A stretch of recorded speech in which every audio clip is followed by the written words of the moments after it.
중용. 대한민국 17대 대통령이었던 이명박이 2020년 11월 2일 보석 취소 결정과 함께 법정에서 재구속되며 끌려가는 마지막 모습이 너무도 초라했습니다. 그는 2018년 3월 뇌물수수와 배임, 횡령 및 직권남용 등 총 20가지 혐의로 대법원에서 상고를 기각하고 형이 확정된 겁니다. 그는 결국 전두환, 노태우, 박근혜 전 대통령에 이어 네 번째로 시정을 사는 대통령으로 기록되었습니다. 그러나 전두환도 죽고 노태우도 죽고 박근혜는 사면되었습니다. 이명박 전 대통령만 홀로 감옥에 있습니다. 80세를 넘긴 그는 지금 감옥에서 무슨 생각을 할까요? 만일 그가 서울시장까지만 했더라면 어떠했을까요? 역대 대한민국 서울시장으로는 최고점을 받은 그였습니다. 청계천 복원을 하고 버스 노선을 체계화하며 서울을 선진국 수준으로 끌어올린 시장이라는 평가를 받았습니다. 그런 평점을 기반으로 그가 은퇴했더라면 지금 그는 어떤 인물로 평가를 받았을까요? 더구나 지금처럼 정치적으로 극도의 혼돈의 시대에 국민들은 그가 대통령이 되었어야 한다는 여망을 남길 수 있는 역대 최고의 지도자로 남지 않았을까요? 사실 산을 오르기는 쉬워도 내려오기가 어렵다고 합니다. 그러나 더 중요한 것은 내려올 때를 아는 자일 겁니다.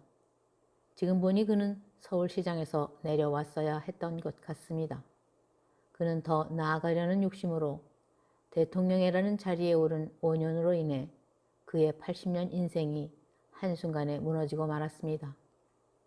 70살이라는 결코 젊지 않은 나이에 도전한 대통령의 자리는 그가 가서 안 될 자리였다는 것을 아마도 독방에 홀로 앉아 뼈아프게 후회할 것 같습니다. 왜 그때 그 자리를 탐냈을까?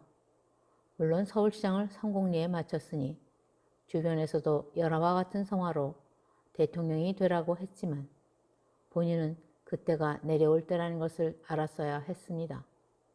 그래서 내려오는 때는 절정이 아니라 아쉬울 때 내려오는 것이 진정한 용기입니다. 그래서 동서고금을 막론하고 중용의 도를 강조하는 모양입니다.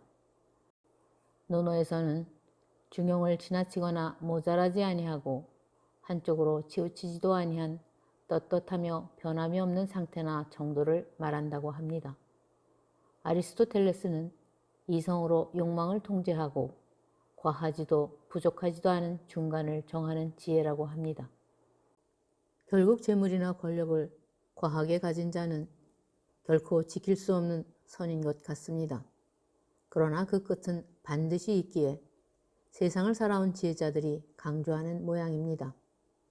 그래서 18대 대통령 박근혜에게도 아쉬운 마음이 남습니다. 그녀는 대통령의 딸로 살다가 아버지가 비명 횡사했지만 아버지의 뒤를 이어 대통령이 되었습니다. 독재자의 딸이 아버지의 후광을 입어 대통령이 되었을 때 세계 정치사에서 전무후무한 사건이라고 했습니다. 그러나 임기 중에 탄핵이라는 초유의 사태를 당하며 권좌에서 내려왔습니다. 그리고 바로 구속되어 무려 5년 2개월이라는 수감 생활을 마치고 지난해 12월에 사면되었습니다. 대통령의 딸로 살다가 쫓겨나 전두환이 준 돈으로 살았다지만 이번에는 지지자들이 사준 집에서 산다고 합니다. 그래도 국민은 아직도 그녀에 대한 애정이 남아 있는 것 같습니다.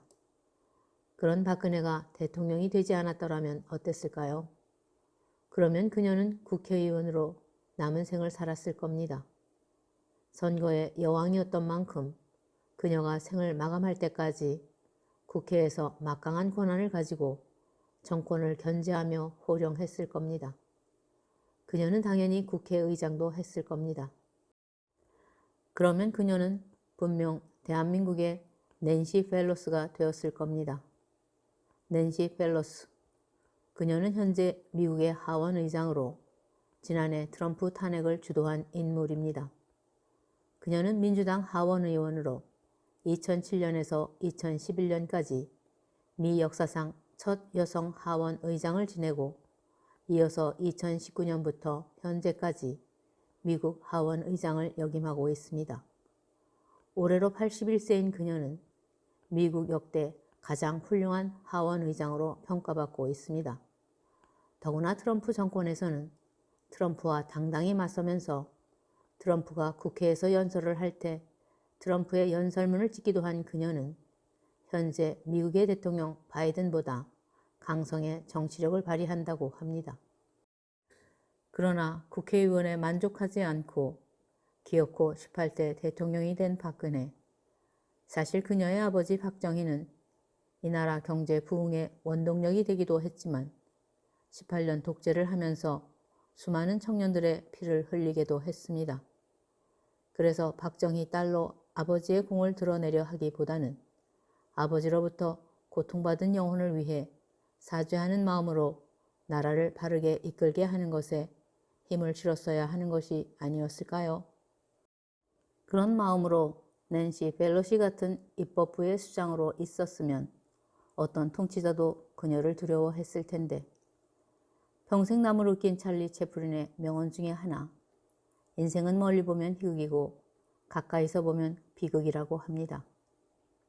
사람마다 자신의 인생이 대단한 것 같지만 인생을 끝에서 보면 정말 별거 아닙니다.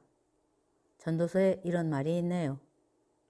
내가 세상을 살펴보니 발이 빠른 자라도 경주에서 이기는 것이 아니며 강한 자라고 해서 전쟁에서 이기는 것도 아니다. 지혜자라고 해서 음식이 생기는 것도 아니고 슬기롭다고 해서 재물이 더해지는 것도 아니며 재주가 있다고 해서 은총을 얻는 것도 아니다. 이는 모든 이에게 때와 기회가 균등하게 찾아오기 때문이다. 아무도 자기 때를 알지 못한다. 물고기가 무자비한 그물에 걸리고 새가 덫에 걸리듯 사람 역시 자기에게 닥치는 예기치 못한 불운의 덫에 걸릴 때가 있다. 불행하게도 대한민국 18대 대통령까지 모두 덫에 걸린 것 같습니다. 결국 내려올 때를 아는 것이 바로 중용이 아닐까요? 감사합니다.